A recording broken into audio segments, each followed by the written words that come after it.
In this video, I'll show you how to recover recently deleted ChatGPT chats.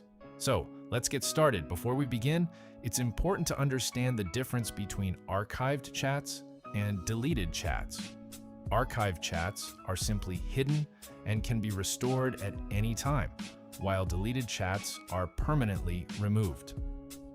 First, sign in to your ChatGPT account. Once you're on the main screen, click your profile icon in the bottom left corner and select Settings. Next, open the Data Controls section. Here you'll find an option called Archived Chats.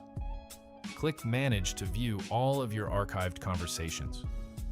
If you previously archived a chat, you can access it from this page and restore it whenever you want.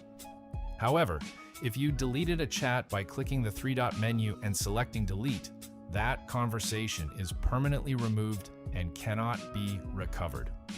At the moment, ChatGPT does not provide an official way to restore permanently deleted chats. To avoid losing important conversations in the future, it's a good idea to archive them instead of deleting them. Archived chats remain available in your account and can be restored whenever you need them. And that's everything you need to know about recovering ChatGPT chats.